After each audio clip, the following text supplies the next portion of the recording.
All right, David with D'Franco Painting Wallpaper. We're here in Barrington. Chad is inside and he is spraying away. I can hear the sprayer tick, tick, tick, tick, tick. I don't know if you can hear the pump or not, but you can hear the pump going. So he is spraying primer on these cabinet doors, our cabinet boxes.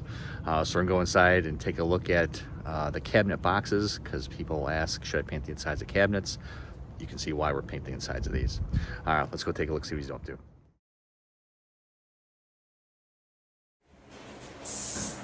All right, so we are in the house. We showed Anthony, he's working on the doors. So Chad is working on the boxes itself. We took everything off. They've already sanded everything, cleaned it all. So now they are putting primer up. So we're just using sticks primer. And you can see the difference between where they primed, where they haven't. Again, the paint is, they don't exactly know, but figure 20 something years old as far as how long it's been since it's been painted.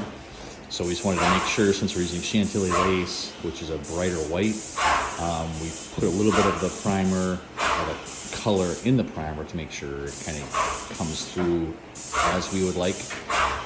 So again, sticks primer, we're using Airless because it's so big and all these little holes. The HVLPs are nice, but it's harder to get in some of them smaller areas with the cups and all that stuff on there. And then with the Advance that we're using, it's a lot easier to spray with that than it is the HVLP. And no matter what, it takes forever to dry, so there's no advantage to use one or the other. Finish wise for both, because it lays so flat. I haven't really found a difference between using the two, using Advance. And Chad's a really good sprayer, so it's not going to matter either way. So again, we cleaned them, sanded them, filled in a couple holes here and there. You can kind of see some of the red on the top where they put a little bit of Bondo in there, spot primed it. And now he is using the Airless with sticks primer.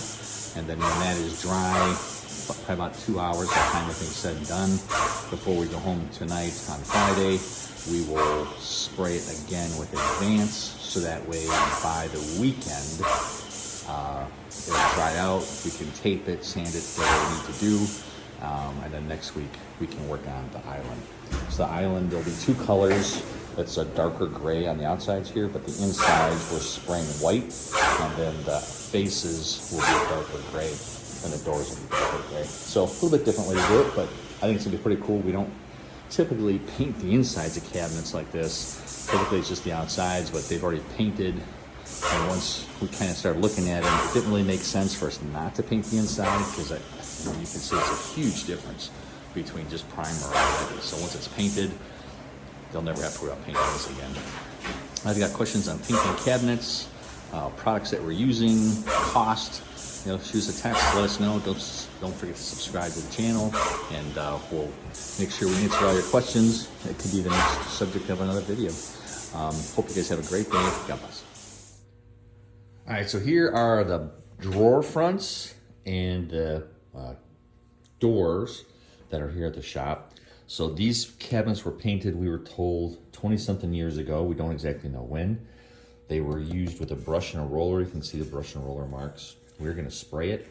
So there's still gonna be some residue left over from the brush and roller marks. I can't do anything about that. But we're sanding because they had replacing handles, so all this stuff is gonna go away. And you can see some of the stipple and some of the drag marks from the previous brushes and rollers. The chipping, we're gonna use the power sander again to get rid of. Our cleaning, we are actually just using Dawn dish soap and water because this is an oil-based paint, so it's cleaning really, really well. So we're not too worried about that.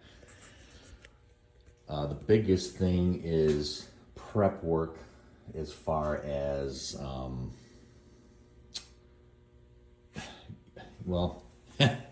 holes. So there's a lot of holes because these are plywood, so a lot of these edges have these little divots that they're there and they're kind of a pain to get rid of.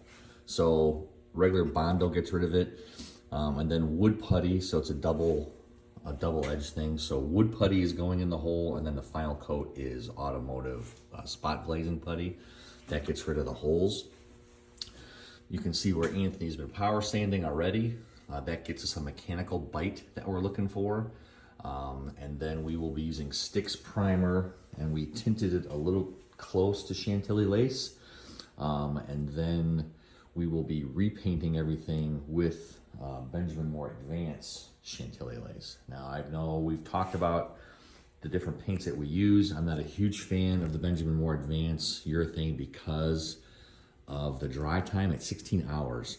So once Anthony has sprayed all these and gets primer and then resands them again, we have to spray them with the Advanced. So I don't think he'll get to it today, probably Monday afternoon that we'll spray these and these.